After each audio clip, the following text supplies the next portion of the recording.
All right, so we're checking out our gating system. We're just running some analysis to see, make sure everything's working right.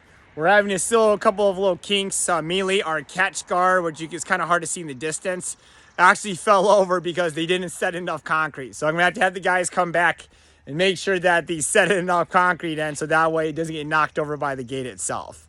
But I'm gonna cover off on 3 things that you want to know when you have a quote with your gating system. Okay, so number 1, okay, is what type of gate am I getting? Am I getting a swinging gate, which basically is like a doorway? Am I getting a sliding gate, which is basically slides left and right? Or am I getting a pivot gate, which is a gate basically that lifts straight up? Your pivot gate's your most expensive option, obviously, because you got to set a lot of a counterweight to basically counterbalance it going back and forth.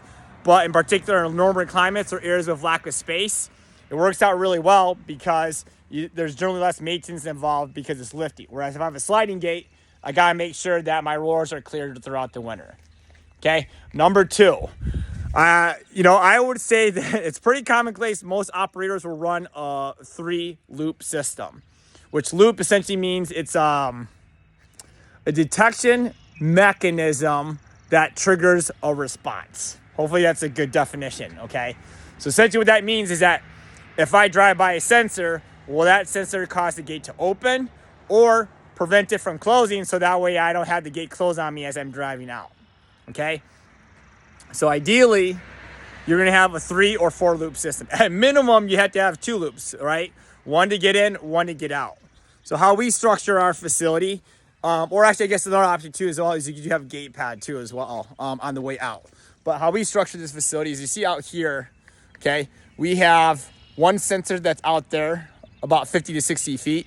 That gives people plenty of time to detect the sensor, trigger the gate, and then the gate goes off or is open all the way by the time to get there. And then we have another one roughly about 10 to 20 feet, which is right there. It's kind of hard to see right there. So that way then when they drive over it, it helps assure the gate that yes, they've gotten out, so then we can close it after them. And if they haven't gotten out yet, it ensures that the gate does not close on them.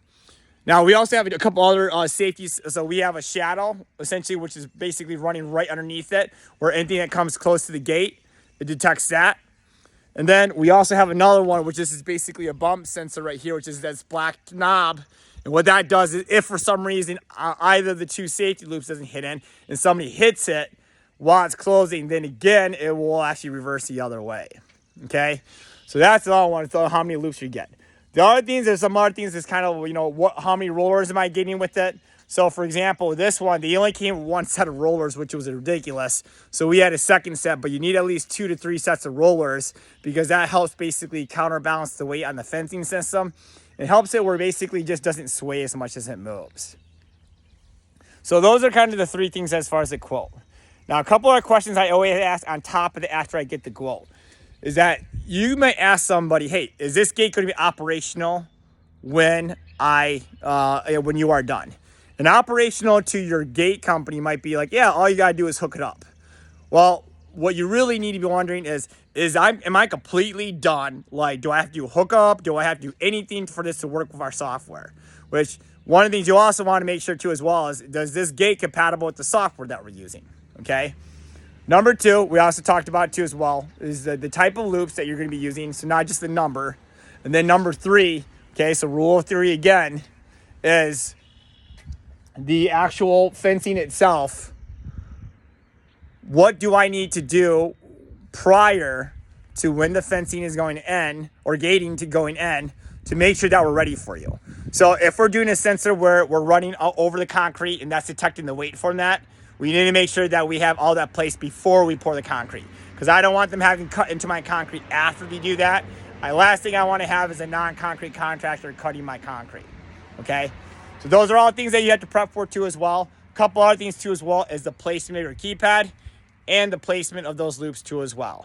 If you have a company that doesn't know what they're doing, they're just going to place this. On this one, we actually had to go back and tell them, like, listen, your gate code is way too close. And so as a result, I can't have somebody only 2 feet away when they're punching in the gate code. So that's it for today. Stay tuned for our next week.